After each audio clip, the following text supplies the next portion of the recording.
നമുക്ക് നമ്മുടെ രാജ്യത്തേക്ക് എത്താം. എന്തായാലും ലോകത്തിനു മുന്നിൽ പുതിയ സമരമാർഗം തുറന്ന സത്യാന്വേഷി, കാലം മായ്ക്കാത്ത മൂല്യങ്ങളുടെ ഓർമ്മദിനം.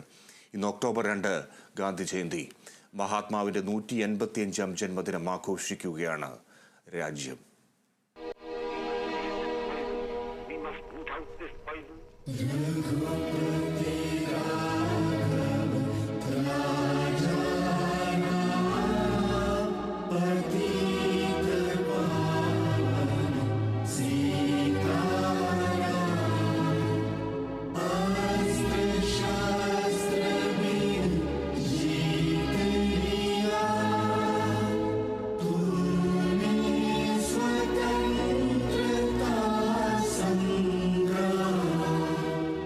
രാഷ്ട്രപിതാവ് മഹാത്മാഗാന്ധിയുടെ സ്മരണകളിലാണ് രാജ്യം. അഹിംസ എന്ന മാർഗത്തിലൂടെ രാജ്യത്തിന് സ്വാതന്ത്ര്യം നേടിത്തന്ന ഗാന്ധിജി ഓരോ ഭാരതീയന്റെയും മനസ്സുകളിൽ ഇന്നും ജീവിക്കുന്നു. 1869 ഗുജറാത്തിലെ പോർബന്തറിൽ നിന്ന് ഉദിച്ചുയർന്ന് ഇന്ത്യയുടെ രാഷ്ട്രപിതാവായി തീർന്ന ഗാന്ധിജിയുടെ സംഭവബഹുലമായ ജീവിതം ഒരിക്കലും വിസ്മരിക്കാനാവില്ല.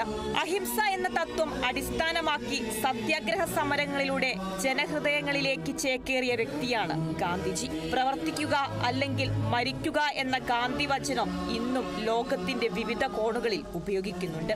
മോഹൻദാസ് കരംചന്ദ് ഗാന്ധി ഇന്ത്യയുടെ രാഷ്ട്രപിതാവായി മാറിയത് സമാനതകളില്ലാത്ത സഹനത്തിന്റെയും അഹിംസയുടെയും സമരമാർഗങ്ങളിലൂടെയാണ്. ഇന്ത്യൻ സ്വാതന്ത്ര്യ സമര ചരിത്രത്തിന്റെ മുന്നണി പോരാളിയായിരുന്നു ഗാന്ധി. ലോകത്തിനു മുന്നിൽ അഹിംസയുടെയും സത്യാഗ്രഹത്തിന്റെയും പുതിയ പാത തുറന്നുകൊടുത്തയാളായിരുന്നു അദ്ദേഹം. അതുകൊണ്ട് തന്നെ ഗാന്ധി ജയന്തി ദിനത്തിൽ അന്താരാഷ്ട്ര അഹിംസാ ദിനമായും ലോകം ആചരിക്കുന്നു. 1915 ഗാന്ധി ഇന്ത്യയിലെത്തി സ്വാതന്ത്ര്യ സമരത്തിൽ സജീവമാകുന്നത്. 1942 ക്വിറ്റ് ഇന്ത്യ സമരം, ഉപ്പ് സത്യാഗ്രഹം, നിസ്സഹകരണ പ്രസ്ഥാനം എന്നിവ ഗാന്ധിജി നേതൃത്വം നൽകിയ സമരങ്ങളായിരുന്നു. സത്യത്തിനും നീതിക്കും വേണ്ടിയുള്ള നിലയ്ക്കാത്ത സമരമായിരുന്നു ഗാന്ധിജിയുടെ ജീവിതം.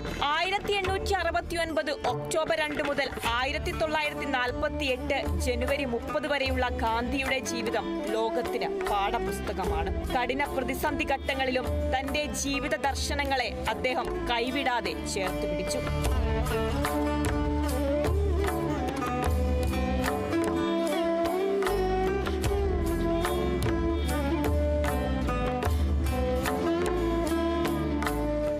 അനീതിക്കും അസമത്വത്തിനും എതിരായ പോരാട്ടങ്ങളിൽ രാഷ്ട്രപിതാവിന്റെ ഓർമ്മകൾ നമുക്ക് കരുത്താകട്ടെ.